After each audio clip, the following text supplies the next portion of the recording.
our voyage through patriotism. Today is the day, shouted the sailor. Today we shall set sail. As the sailboat started to glide across the light blue water, a new adventure began. Congratulations, Mrs. Warren, cried the doctor happily. It's a boy. On this May day of 1741, the life of a very successful physician and a very faithful patriot has begun. Like the sailboat making its way through the mouth of the harbor at the beginning of its voyage, Joseph Warren earns a fine education and enjoys a happy childhood with his wealthy family. As the waters are calm, the sailboat is able to make great progress in distance, as Warren is able to make great progress in his goal to become a doctor. Soon the sails are filled with gusts of wind, and Warren's life is filled with the eagerness and the wanting to help others and to make important contributions to the country he calls home.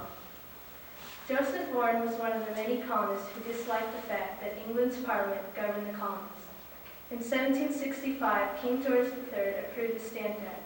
This act was thought to be unfair by the colonists because they were being taxed by a government in which they had no say.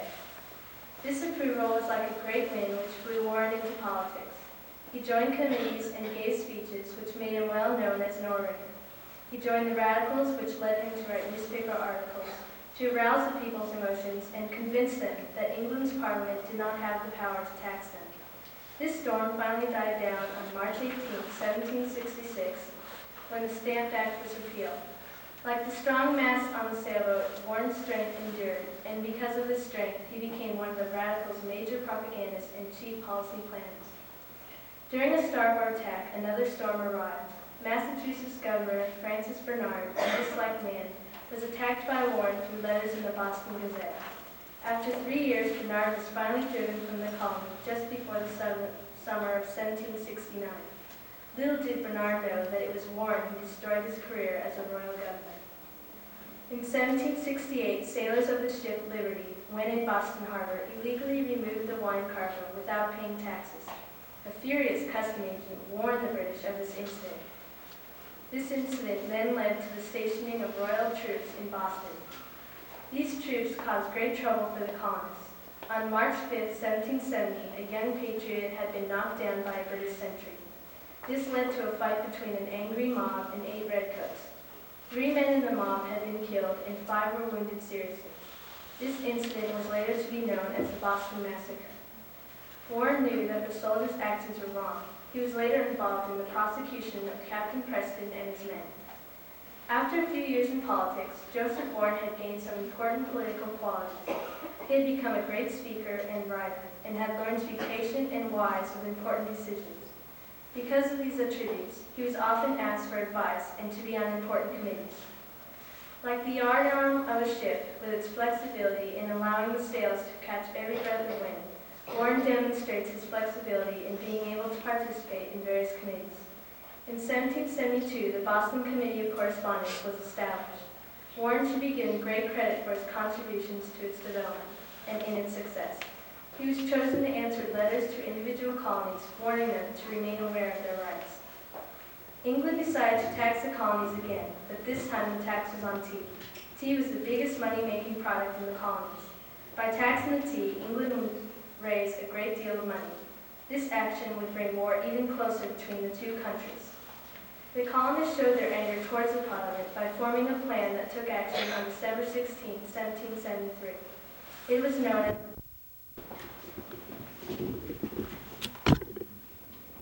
My favorite patriot of the American Revolution will always be Francis Marion.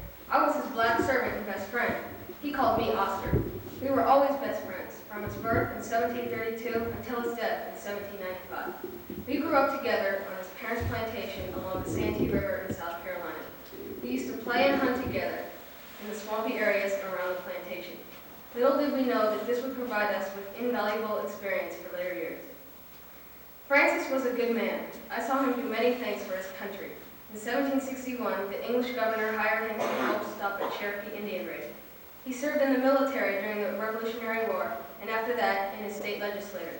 I'm going to tell you about our experiences during the war. Francis and I were patriots for the colonists. Wherever he went, I followed. On February 22, 1776, Colonel William Moultrie made him a major in his 2nd South Carolina Regiment. In June of that same year, the British Navy attacked Charleston, but Major Marion was prepared. He knew about the attack and had built a fort on Sullivan Island just off the coast. They drove the British fleet away. Francis's leadership ability was recognized, and he was promoted to lieutenant colonel. It wasn't until May of 1780 that the British decided to attack Charleston again. Luckily, Francis took a medical leave of absence because of his fractured ankle. He left the city before the surrender. Almost all the people, soldiers, and supplies were captured by the British. Francis and I were now out of the city. We were on our own. He had no army because the soldiers had all been captured. Francis decided to create his own army.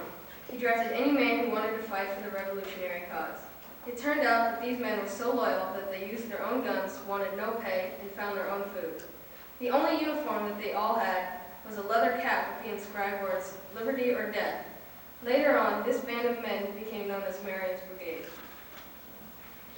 He taught them guerrilla warfare, to make swift raids against the British and even quicker retreats back into the swamps.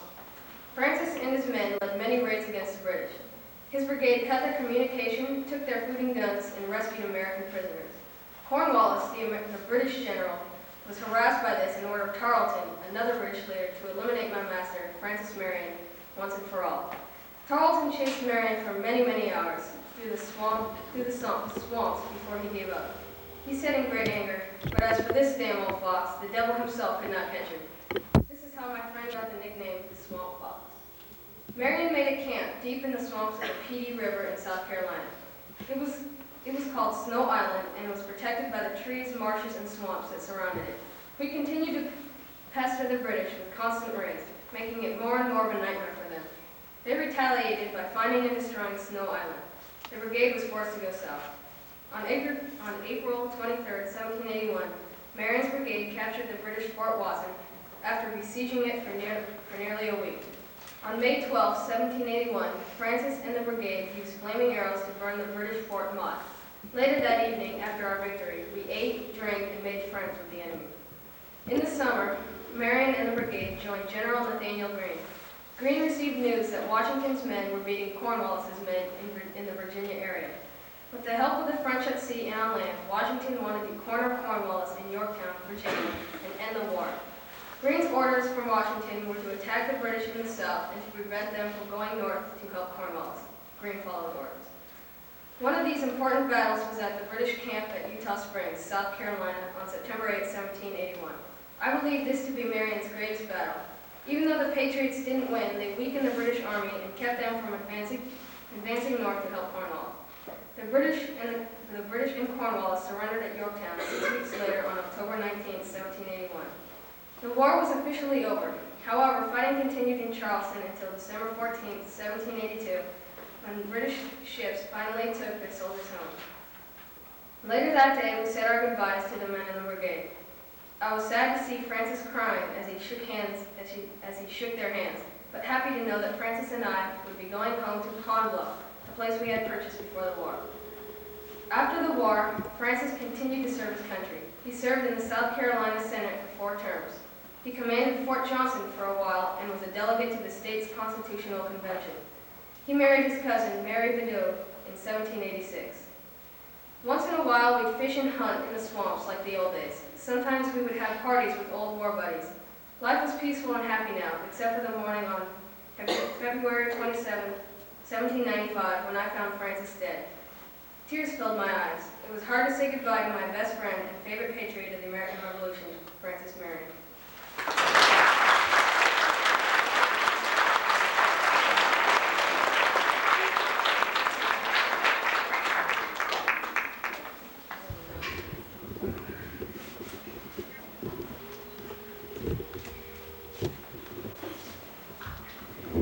Not enough credit or thanks can ever be given to Barbara Whirlin for all her efforts in the DAR American History Contest.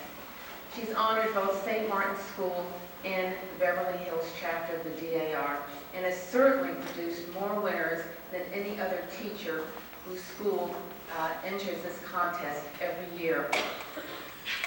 Certainly as long as I have been chairman of this, which is now 10 years, we've had winners almost every single year. And with 4 first-place winners now, I'm sure we're going to continue on and get a winner at the state and the national level. I hope more children next year will participate, as it really is a very wonderful and exciting contest to be in. This year, the Beverly Hills DAR chapter would like to honor Barbara Werlen with a small gift of our appreciation for all her years of service, all the Christmas vacations she's had to give up in order to do this. And so we just want her to know how very appreciative she is.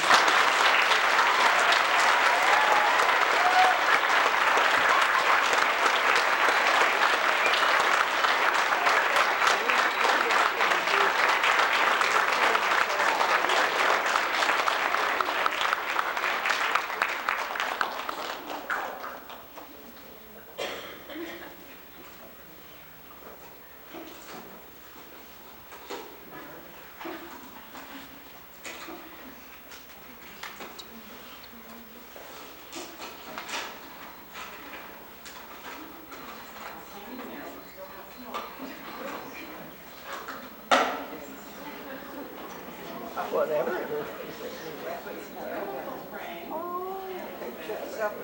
Barbara Werlen, a winning teacher, DAR 1989.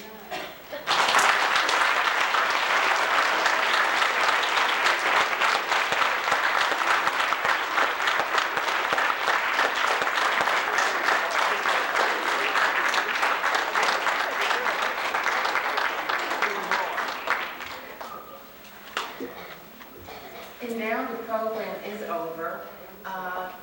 The winners and their parents, friends, and family are invited to stay and join us in tea. And we shall look forward to seeing you all again next year. Thank you very much.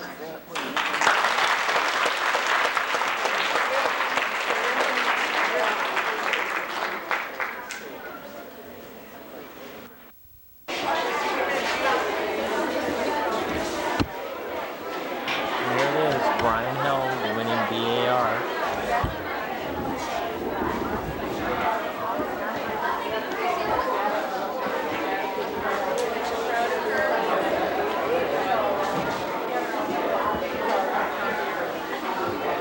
Excuse me.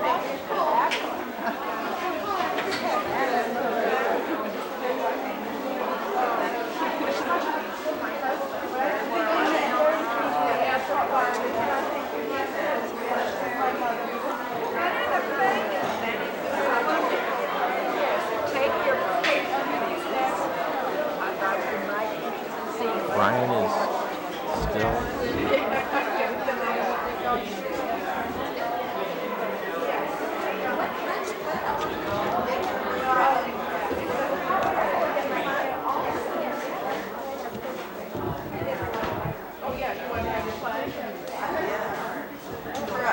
For us, yes.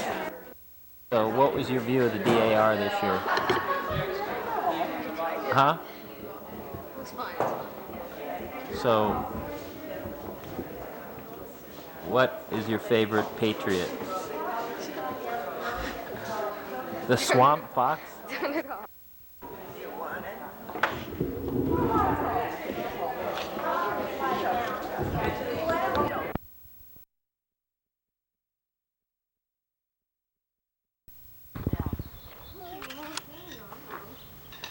Amber, look in the camera. Turn around and look. This is Easter, April, March 26, 1989. Amber, turn around. And Amber is counting her eggs.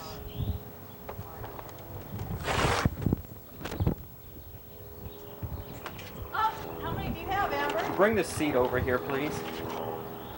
Put it around.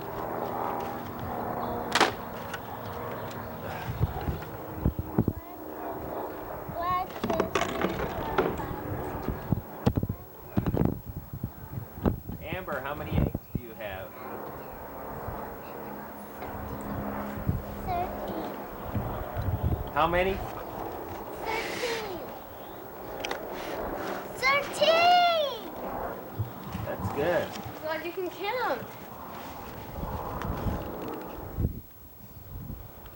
what are you going to do with the eggs?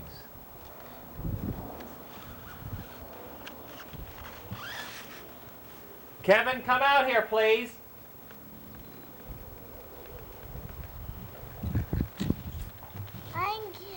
Brian, get on the tape. I want to get you on the tape.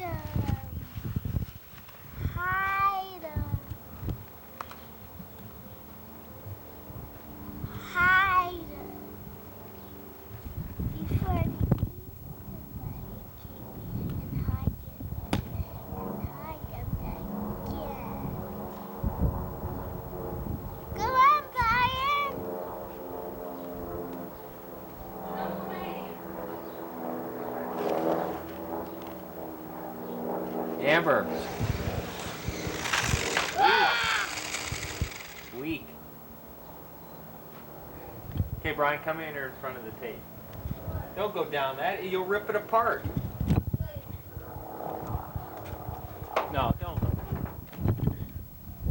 Here's Brian, almost 14 years old. Come on, Brian, get on the tape.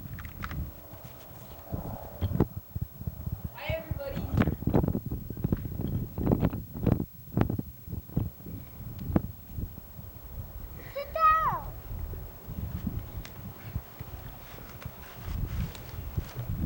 Happy Easter, 1989.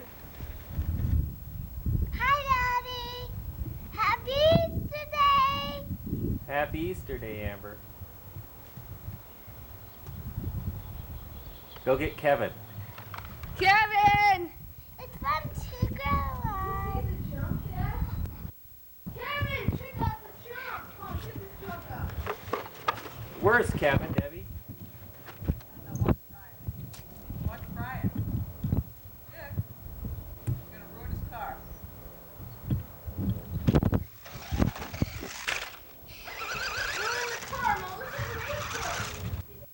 There's Kevin Held. You should check out this jump. It's so sweet.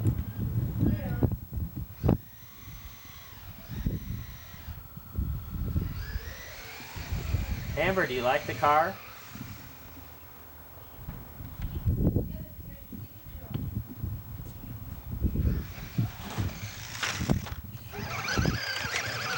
That's an Easter duck.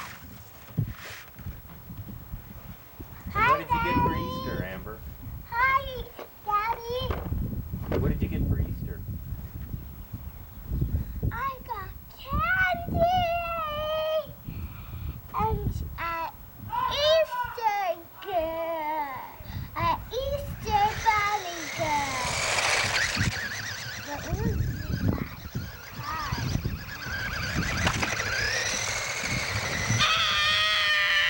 Trying to follow Brian's car, but it's going too fast. Come on, Brian.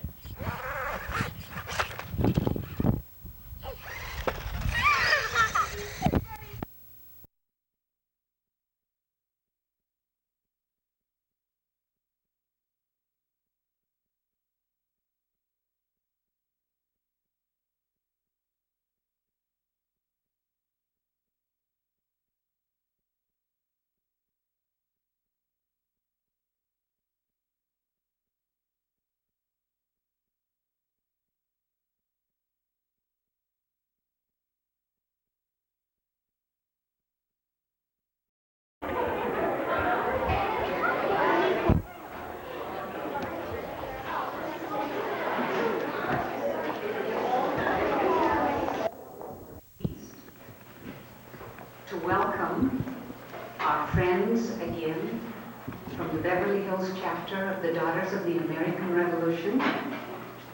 It's become a tradition at St. Martin's Tours now to have this occasion celebrated in our own parish center. We have been honored for quite a few years now, and our children just love entering the historical essay contest of the Daughters of the American Revolution. We're very, very proud of you, boys and girls. Very proud of you. We're very proud of the people who were finalists. We are indeed proud of the people who achieved first and second places in the contest. And we're also very proud of every boy and girl who participated in the contest. I would like to take this opportunity to thank the parents of the children for their cooperation and their support. And I would like to thank our teachers at St. Martin of Tours. Mrs. Werlin is the coordinator of the essay contest at our school. She is our social studies coordinator, and she has coordinated this program in conjunction with Mrs. Tatum for many, many years. And we thank her very sincerely because she does a lot of extra work to get this program. May I have a round of applause for Mrs. Medal on them. In the 5th grade, the first place winner is Brad Simpson.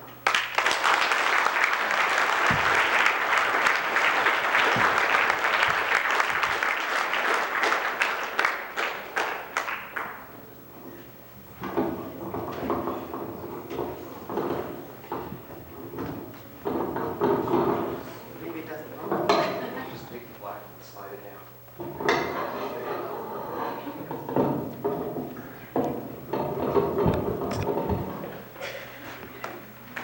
Who am I? I was born the eldest son of 12 children in the small town of Fort Conway, Virginia on March 16, 1751.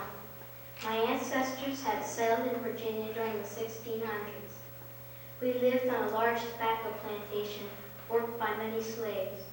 All during my childhood, I was very sickly, which may account for my small than 100-pound frame.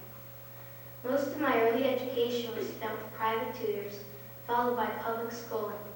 At the age of 18, I attended the College of New Jersey, now known as Princeton University, for my main studies were government and religion. I was able to graduate after only 2 years in 1771.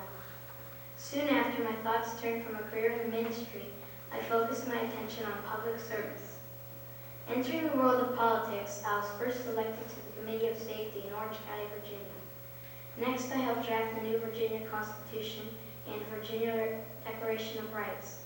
Among the other positions I held were serving in Virginia's Legislative Assembly, Virginia's Governor's Council, and later elected to the Continental Congress in 1780, of which I was considered its most able member. In the year 1787, I represented Virginia at the Constitutional Convention. Although I was only 36 years old, I played a leading role as a member of this historic body. The goal of the convention was to establish a strong national government for the American states and to define the rights and liberties of its people. Law and order, tax collections, and regulation of trade were among the committee's concerns. The existing government under the Articles of Confederation fell short of these goals. Therefore, I, along with other leading statesmen, set out to create a new national government designed to serve the interests of all people, rich and poor. My speeches, debates, and attempts at compromise made me popular with my peers.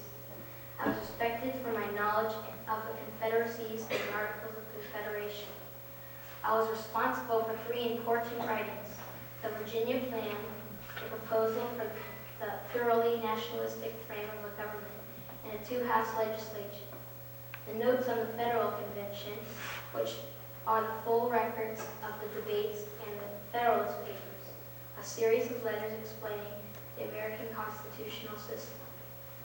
Many historians believe that the Federalist Papers were my major contribution toward the ratification of the Constitution. I told the convention, the delegates, that they were considering a plan that, quote, would decide forever the fate of the Republican government, end quote. The Constitution was officially signed on September 17, 1787 at Independence Hall in Philadelphia. By supporting the Constitution, I angered many Virginians, but I rallied their confidence to later win a seat in the House of Representatives. Before retiring to my country estate, I also drafted the first 10 amendments to the Constitution, now known as the Bill of Rights, and I helped organize the Democratic-Republican Party. After a brief absence, I again ran for public office. I was first elected to the Virginia legislature, next appointed as Secretary of State, and in 1809 elected President of the United States of America. After an 8-year presidential reign, the War of 1812, expansion and rededication, I again considered putting politics aside. My wife and I left Washington after the presidency to concern ourselves with the affairs of our estate. I can only hope that the legacy I leave to the American people will be one of conviction and perseverance, and that my efforts will be noteworthy and stand the test of time. Signed, James Madison, Father of the Constitution.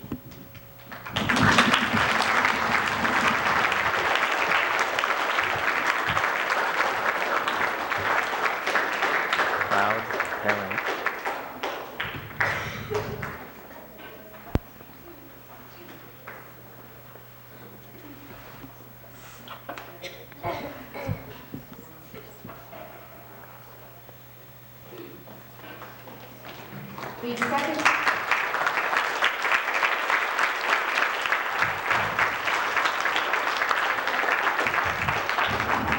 The second place winner in the 5th grade is Brian Held.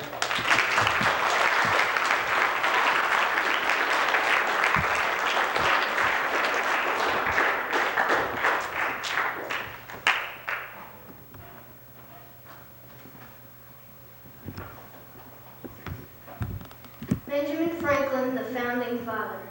I, Benjamin Franklin, served my life as a printer, author, wit, scientist, inventor, diplomat, statesman, and as a founding father of the Constitution of the United States. I spent the last 36 years of my life suggesting a united form of government for the colonies. In 1754, I was a delegate to the Albany Congress. I presented my plan of union that would put all the colonies under one government. I was upset that the colonies did not accept my idea. In 1775, I was a delegate to the Second Continental Congress. We drafted the Declaration of Independence and signed it on July 4th, 1776. Later, my Albany Plan of Union was used to draft the Articles of Confederation. At the end of the Revolutionary War, it was clear that the Articles of Confederation weren't strong enough to hold our nation together. In 1786, a constitutional convention was called to change the Articles of Confederation. I was sent to the convention as a delegate from Pennsylvania. I was the oldest and most experienced delegate. I brought with me all my ideas and years of experience as a statesman and diplomat. I wanted to make sure the new government was as democratic as possible. I wanted it to be for the common people and not just the rich property owners. I wanted the government to respect the rights of each state and each person. I was too weak to take an active part in the debate, so I wrote speeches and had my fellow delegates read them for me. Delegates from the small states and large states argued over representation in Congress. Even though I preferred a one-house legislator, I finally supported and helped bring about the Great Compromise. Under this plan, which is in our Constitution, there is a two-house legislature, a Senate and a House of Representatives. The Senate has 2 representatives from each state. This policed the small states. The House is based on population. This policed the large states. Throughout history, leaders were assassinated when people wanted them replaced. I didn't like this, so I insisted that Congress have the right to impeach a president. This is included in the Constitution. The House impeaches and the Senate holds a trial. I also insisted that a president not have the last veto over actions of Congress. This would have made him all-powerful like a king. In the Constitution, a president's veto can be overruled by a 2/3 vote of Congress. On the final day of the convention, I wrote a speech urging all delegates to approve and sign our Constitution. I admitted that it was not perfect, but it was the best we could do. After hearing the speech, only 3 delegates refused to sign the document. Everything that happened in the convention was supposed to be secret, but somehow my last speech was sent out to all the states. My support of the Constitution helped the states to decide to approve it. During my 84 years, I was able to develop many of my ideas into real things. I'm especially proud that some of my ideas were used to write the Constitution. After nearly 200 years, I am pleased to see that the Constitution is still in use and working well. During the Constitutional Convention, I wondered and worried about the half-sun carved on the back of Washington's chair. As I watched the delegates sign the document, I finally knew that it was a rising and not a setting sun. It was the beginning and not the end of our new nation.